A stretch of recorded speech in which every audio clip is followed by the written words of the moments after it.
दोस्तों, जब भारत जैसा देश इतनी बड़ी मात्रा में हर सांग बिना फेंग हुए इलेक्शन को सफलतापूर्वक कंडक्ट कराता है तो यह हर एक डेमोक्रेटिक इंस्टीट्यूशन के लिए एक केस स्टडी के रूप में देखा जाता है। The world's biggest democratic election. Marathon election. A mammoth undertaking. The world's biggest exercise in democracy. परंतु जब हाल ही में चंडीगढ़ मेयर चुनाव में बैलेट पेपर के साथ छेड़खानी की बात सामने आई तो इसने हमारी इस व्यवस्था पर एक बहुत ही बड़ा प्रश्न चिन्ह खड़ा कर दिया और 2024 लोकसभा चुनाव से संबंधित सुप्रीम कोर्ट के समक्ष एक प्रस्तुत जनहित याचिका जिसमें चुनाव में बैलेट पेपर के इस्तेमाल करने की मांग की गई है ने फिर से इस देश में बैलेट पेपर वर्सेस ईवीएम के मध्य एक बहस को छेड़ दिया। तो आज हम इस वीडियो में यह जानने की कोशिश करेंगे कि ईवीएम और बैलेट पेपर में कौन सी व्यवस्था अच्छी है, वास्तविकता में ईवीएम काम कैसे करता है और क्या वास्तव में यह हैक हो सकता है या फिर महज एक प्रोपेगेंडा है। आप नोटा पे डालो मैं ही जीतूंगा, आप गाड़ी पे कार पे डालो मैं ही जीतूंगा, आप हाथ पे डालो जीतेंगा तो कमल ही। और अब बात ईवीएम की। ईवीएम पर चुनाव आयोग की चुनौती की यह खबर है। सर्वदलीय बैठक के बाद चुनाव आयोग ने ईवीएम हैक करने की चुनौती दी। इस समय की बड़ी खबर बता दें, चुनाव आयोग ने सुप्रीम कोर्ट में दाखिल जवाब में कहा है कि ईवीएम पूरी तरह सुरक्षित है, इसे ना तो हैक किया जाता है और ना ही इससे छेड़छाड़ संभव है। आएगा तो मोदी। दोस्तों, भारत का इलेक्शन स्वयं में ही एक केस स्टडी की तरह है जहां पर 94.5 करोड़ रजिस्टर्ड वोटर्स हैं और जब कभी भी इतने सारे वोटर्स वोट देने जाते हैं तो करोड़ों बैलेट पेपर की जरूरत पड़ती है और इन बैलेट पेपर के लिए उतने ही ज्यादा पेड़ों की कटाई और इनके काउंटिंग के लिए उतने ही ज्यादा मानव संसाधनों की जरूरत पड़ती है। और भारत जैसा देश जहां पर हर साल इतनी ज्यादा मात्रा में चुनाव कंडक्ट होते हैं, इस व्यवस्था को और भी ज्यादा खर्चीला और जटिल बना देते हैं। तो इसी समस्या के समाधान के लिए 1982 में ईवीएम यानी कि इलेक्ट्रॉनिक वोटिंग मशीन को इंट्रोड्यूस किया गया था। अब इसके इंट्रोड्यूस करने के बाद समय समय पर इसके इस्तेमाल को लेकर बहुत सारी आवाजें उठती रही हैं, जैसे कि आप वोट किसी भी पार्टी को दो, वोट सिर्फ एक ही पार्टी को जाएगा, या फिर ईवीएम हैक हो गया था। और इन सभी शिकायतों को ध्यान में रखकर 2019 के चुनाव में ईवीएम के साथ वीवीपैट को जोड़ा गया था। अब आप सोच रहे होंगे कि ये वीवीपैट क्या है। दोस्तों, वीवीपैट से पहले जब भी आप वोट देने जाते थे और आप ईवीएम में अपना बटन प्रेस करते थे तो वहां पर एक लाइट जलती थी और आपको लगता था कि आपने वोट जिसको भी कास्ट किया है वोट उसको पड़ गया है। लेकिन वीवीपैट को जोड़ने के बाद ईवीएम के बगल में ही इस वीवीपैट को रख दिया जाता है और आप जब भी आप ईवीएम में अपना बटन प्रेस करते हो तो वीवीपैट में आपको एक पर्ची दिखाई देती है। उस पर्ची पर आपने जिसको भी वोट दिया है उसका नाम और उसका चुनाव चिन्ह छपा होता है। अब इस पर्ची को आप ले नहीं सकते हो क्योंकि यह पर्ची महज आपको दिखाने के लिए होती है कि आपने वोट जिसको भी कास्ट किया है वोट उसको पड़ गया है। अब इस वीवीपैट के आने से आपको ट्रांसपेरेंसी मिलती है और डबल वेरिफिकेशन भी हो जाता है। अब जिस दिन भी वोट की काउंटिंग होगी उस दिन रैंडम तरीके से कुछ ईवीएम और वीवीपैट की पर्ची का मिलान होता है कि यहाँ पर उतने ही वोट हैं या नहीं, और यह सब सभी पार्टियों के रिप्रेजेंटेटिव्स के सामने होता है। अब इसके बाद भी जब कुछ पॉलिटिकल पार्टी आती हैं और ये कहती हुई पाई जाती हैं कि भाई ये वीवीपैट की पर्ची आप उनके हाथों में क्यों नहीं दे देते हो। ईवीएम तो मैं 2003 से मुझे भरोसा नहीं है ईवीएम पर, क्योंकि बात यह है हमने बटन दबा दिया, पता ही नहीं पड़ा वोट कहां गया। अब वीवीपैट आई है तब 7 सेकंड के लिए दिखता है, हमारे हाथ में क्यों नहीं मिलता वो बैलेट पेपर। अब ये सब सुन के ऐसा लगता है कि इन्हें तो बस कुछ भी करके अपना मुंह चंगाना है। अब दूसरे बिंदु पर आते हैं कि क्या यह ईवीएम मशीन हैक हो सकती है या नहीं। दोस्तों, अब आगे बढ़ने से पहले एक बात जल्दी से जान लेते हैं कि चुनाव की इस पूरी प्रक्रिया में कितनी मशीनें यूज होती हैं। अब इनमें 3 मशीनें हैं। पहला बैलेट यूनिट जिसमें आप बटन दबाकर अपना वोट अपने पसंदीदा उम्मीदवार को देते हो। दूसरा वीवीपैट जहां पर अपना वोट को कंफर्म करते हो। तीसरा कंट्रोल यूनिट। अब यह यूनिट ऑफिसर के पास होता है जिसमें सभी मशीनों की प्रोग्रामिंग और डेटा होता है। अब जब कभी भी कोई व्यक्ति वोट देने आता है तो ऑफिसर कंट्रोल यूनिट से बटन को प्रेस करता है जिससे आपकी मशीन पर एक ग्रीन लाइट दिखाई देती है जिससे आप अपना वोट डाल सकते हो। अब इसका यह फायदा होता है कि कोई भी व्यक्ति किसी भी व्यक्ति को एक से ज्यादा बार वोट नहीं दे सकता। अब दोस्तों, ये तीनों मशीनें एक दूसरे से जुड़ी होती हैं और इन्हें बाकी किसी भी मशीन से जोड़ा नहीं जा सकता है और ना ही इसमें ब्लूटूथ और ना ही इसमें वाईफाई होता है। इसका मतलब कि दूर बैठकर भी कोई कनेक्शन संभव नहीं है। अब जब इस तरह से हैक पॉसिबल नहीं है तो अब 2 ही तरीके बचते हैं कि जहां से ये हैक हो सकते हैं। अब इसमें पहला है कि जो कंपनी इसका निर्माण करती है वह इसकी प्रोग्रामिंग में ही परिवर्तन कर दे या फिर जिस स्ट्रांग रूम में यह रखा होता है वहां पर इससे छेड़छाड़ की जाए। अब इन दोनों पर इत्मीनान से हम बात करते हैं। देखिए, ईवीएम मशीन का कंट्रोल भारत इलेक्ट्रॉनिक के पास है। अब जैसे ही चुनाव की तारीख को घोषित किया जाता है, भारत इलेक्ट्रॉनिक्स इसका वितरण पूरे भारत में कर देता है। अब जिस जगह भी चुनाव होता है उस जगह के स्ट्रांग रूम तक इसे पहुंचाया जाता है और कौन सी ईवीएम किस बूथ तक जाएगी या भी कंप्यूटर के द्वारा रेंडमाइजेशन के जरिए तय होता है। यानी कोई भी यह नहीं पता कर सकता कि कौन से सीरियल नंबर की मशीन किस बूथ तक जाएगी। अब जिस स्ट्रांग रूम में इसे रखा जाता है उस दौरान सभी पार्टियां अपने प्रतिनिधियों को भेजती और सबकी उपस्थिति में चुनाव आयोग के अधिकारी स्ट्रांग रूम को सील करते हैं और फिर इसको कोई भी ओपन नहीं कर सकता।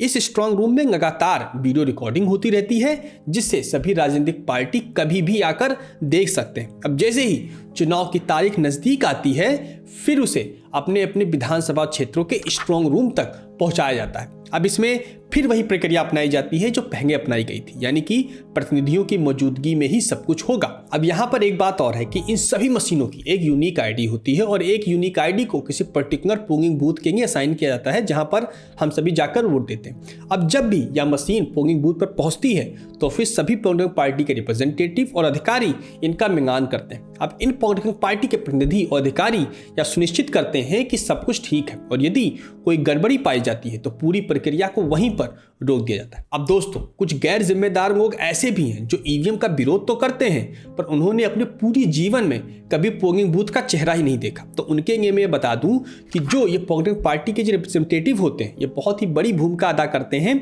इस चुनाव में।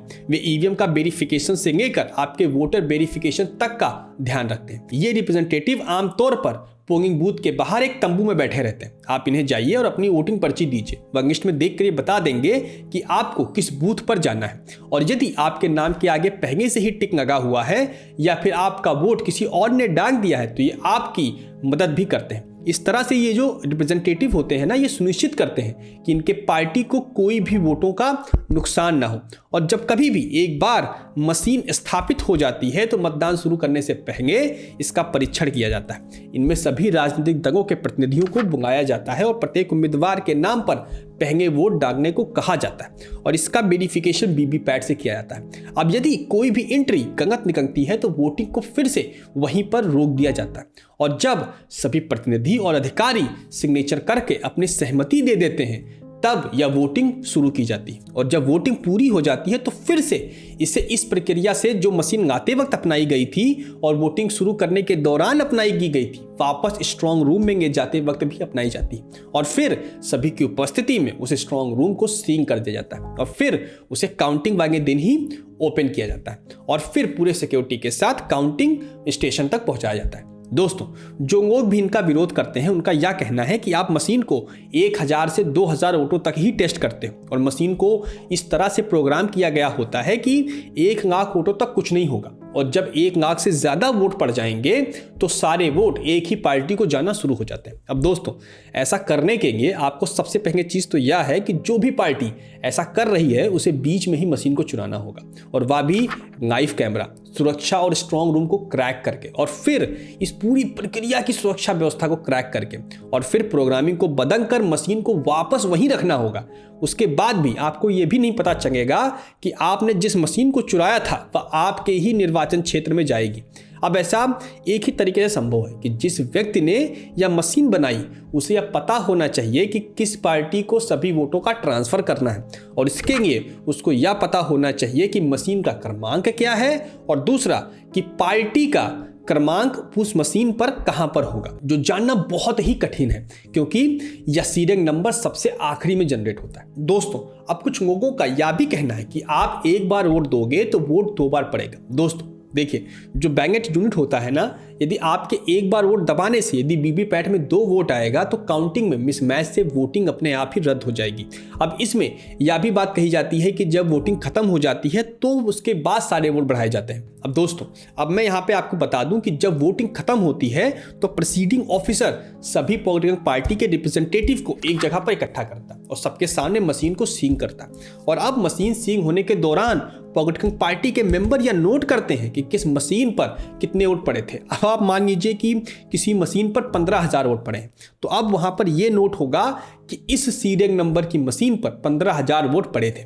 अब फिर सभी रिप्रेजेंटेटिव साइन करते हैं और फिर यह लिस्ट उन सभी कैंडिडेट्स को भेज दी जाती है और जो प्रोसीडिंग ऑफिसर होता है वो वोटिंग शुरू होने और ख़त्म होने का टाइम भी नोट करता है कि यदि वोटिंग खत्म होने के बाद यदि मशीन से छेड़खानी की जाए तो पता चल जाए। दोस्तों, मशीन को सीइंग करने के बाद एक सीइंग कोड जनरेट होता है। अब इस सीइंग कोड का एक हिस्सा कैंडिडेट्स को दे दिया जाता है और दूसरा हिस्सा अधिकारी अपने पास रख लेता है और यह मशीन अब तभी ओपन हो सकती है जब इन दोनों कोडों को आपस में मिलाया जाए, जिससे जो पहले बूथ कैप्चरिंग होती थी अब वह संभव नहीं है, क्योंकि यह मशीन बिना कोड के उनके लिए बेकार है जो बूथ कैप्चरिंग करते हैं। अब इसके बाद पूरी सुरक्षा के साथ फिर से इस मशीन को स्ट्रॉन्ग रूम में रखा जाता है और फिर से वही वाली प्रक्रिया वापस से अपनाई जाती है। दोस्तों, जिस दिन काउंटिंग होनी होती है उस दिन स्ट्रॉन्ग रूम का लॉक पार्टी और अधिकारी के समक्ष ही ओपन किया जाता है और हर मशीन की जांच की जाती है और यदि किसी भी मशीन से छेड़खानी पाई जाती है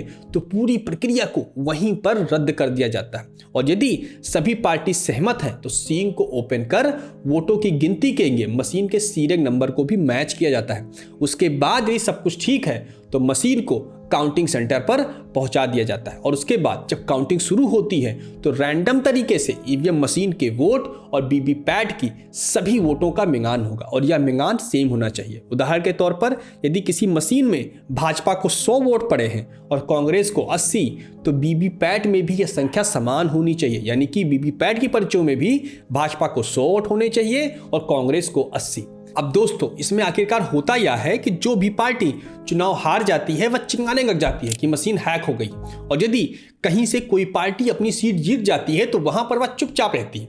अब यदि इसे एक उदाहरण से समझें तो कांग्रेस और आम आदमी पार्टी जैसे पार्टियां जब चुनाव हारती हैं तो ईवीएम हैक होने की बात को कहते हैं और यदि जीत जाती हैं तो खामोश। 30th of April, but in the meanwhile, there's breaking news about 8 opposition parties addressing the media. In fact, this media interaction is happening in Mumbai over the faulty EVMs, and you have Chandrababu Naidu of the TD. मूल बात यह है कि जिस machine में chip लगी है वो हैक होने की संभावना उसमें रहती है। सेम हाल भाजपा का भी था जब भाजपा सत्ता में नहीं थी। दोस्तों, मैं स्वयं पॉलिटिकली रूप से किसी भी पॉलिटिकल पार्टी का सपोर्टर नहीं हूं। मैं पॉलिटिकली स्वतंत्र होना एंजॉय भी करता हूं और मैं अपना वोट भी कास्ट करता हूं और यहाँ पर मैं बात महज एक वोटर होने के नाते कह रहा हूं कि भाई, जनादेश का सम्मान कीजिए। यदि आप अपनी हार की जिम्मेदारी ही अपने ऊपर नहीं लोगे तो आप उससे सीख कर आगे कैसे बढ़ोगे। और यह बात सभी पर लागू होती है, चाहे वह भाजपा है, चाहे वह कांग्रेस है, चाहे वह आम आदमी पार्टी।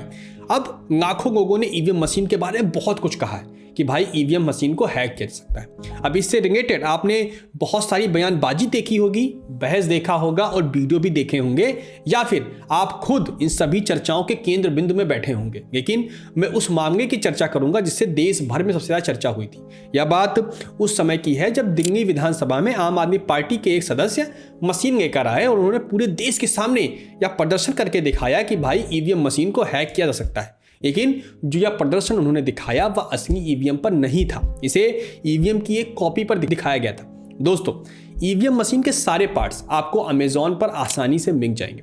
आप भी एक कॉपी को बना सकते हो, लेकिन इसमें बात यह है कि यह ओरिजिनल मशीन नहीं होगी। अब इसे आप इस तरह समझिए कि आपका दावा है कि किसी बैंक की वेबसाइट बहुत ही कमजोर है। मान लीजिए आप ये दावा करते हो कि स्टेट बैंक ऑफ इंडिया का नेट बैंकिंग बहुत ही ज्यादा कमजोर है और आप उसे हैक कर सकते हो, और आप अगले दिन सुबह आकर अपनी बनाई हुई एक वेबसाइट को हैक करो और कहो कि स्टेट बैंक ऑफ इंडिया का नेट बैंकिंग बहुत ही कमजोर है। अब इससे कुछ भी साबित नहीं होगा, क्योंकि यदि आपको यह साबित करना है कि स्टेट बैंक ऑफ इंडिया की वेबसाइट कमजोर है तो आपको स्टेट बैंक ऑफ इंडिया की वेबसाइट को हैक करना होगा, तभी आपका क्लेम वैलिड होगा। क्योंकि अब ये बात इतने बड़े स्तर पर की गई थी, यानी दिल्ली विधानसभा में की गई थी, तो पूरे देश ने वो वीडियो देखा। तो चुनाव आयोग ने 3 जून 2017 को हर राजनीतिक पार्टी को चुनौती दिया था कि भाई साहब, जो आपका कहना है कि इस ईवीएम मशीन को हैक किया जा सकता है, आप किसी भी बड़े विशेषज्ञ को चाहो तो भगा लो और आकर इस मशीन को हैक करके दिखा दो। और आप जानते हैं सबसे मजेदार बात क्या हुई थी? आज तक कोई भी पार्टी गई ही नहीं उस मशीन को हैक करने। आखिर ये पार्टी क्यों नहीं गई थी? आखिर इसके पीछे की वजह क्या थी? दोस्तों, इसके पीछे की वजह यह थी कि यदि पार्टी उस मशीन को हैक नहीं कर पाती तो देश के सामने उनका मजाक उड़ता और शायद पार्टी की बदनामी होती, या फिर शायद उन्हें इसकी कीमत अपने वोट से चुकानी पड़ती। और इन्हें तो बस हम सभी का मजाक बनाना है। इन्हें लगता है कि एक वोटर बेवकूफ़ है, और यदि वोटर आज भी ऐसा सोचता है तो शायद पॉलिटिकल पार्टी आपको सही समझती। अब दूसरी बात, कुछ लोगों का ये तर्क है कि यदि इसे कोई भी देश इस्तेमाल नहीं कर रहा है तो हम क्यों कर रहे हैं। दोस्तों, ईवीएम का इस्तेमाल 31 देशों ने आज तक किया। हाँ, उनकी व्यवस्था शायद हमारे जैसी नहीं है, परंतु 4 देश ऐसे हैं जो इसका प्रयोग हमारी तरीके से कर रहे हैं और 11 देश आंशिक रूप से। अब जिन देशों ने इन्हें बैन किया है, अगर आप उन कोर्ट के आदेशों को पढ़ोगे उनके देशों के जाकर, तो उनका यह कहना है कि वो प्रोग्रामिंग लैंग्वेज को नहीं जानते और व्यवस्था ऐसी होनी चाहिए कि उन्हें पता हो कि उन्होंने कब, कहाँ, कैसे और किसे वोट दिया है।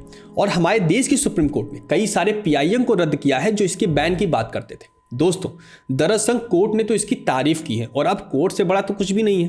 दोस्तों, डेमोक्रेसी में हमें अपनी पॉलिटिकल व्यू रखने की स्वतंत्रता है और हम सभी चाहते हैं कि हम जिस भी पॉलिटिकल पार्टी को सपोर्ट करते हैं या आइडियोलॉजी को सपोर्ट करते हैं वह जीते, लेकिन हमें एकदम बेवकूफ़ों की तरह बिना सिर पैर वाए कन्वर्सेशन में अपना सर नहीं डालना चाहिए और ना ही उसके लिए संवैधानिक रूप से बनी और स्वतंत्र संस्था के व्यवस्था पर ही उंगली उठा देनी चाहिए। और हाल ही में आप सभी ने चंडीगढ़ मेयर चुनाव में बैलेट पेपर के जरिए वोटों की धोखाधड़ी तो देखी होगी। मैं ये नहीं कह रहा हूँ कि यह सही है, पर शायद ऐसी घटनाएं हमें यह याद दिलाती हैं कि यदि हमारे पास इतनी फूंकप्रूफ व्यवस्था है तो हमें फिर से पिछड़ा बन जाना कोई बुद्धिमानी का काम नहीं है, और वह भी एक ऐसी खर्चीली व्यवस्था अपनाकर जहां पहले ही धोखाधड़ी और बूथ कैप्चरिंग जैसी चीजें हो चुकी। आज के इस वीडियो को यहीं पर खत्म करते हैं। आपको ये वीडियो कैसा लगा कमेंट करके जरूर बताइएगा। नमस्कार।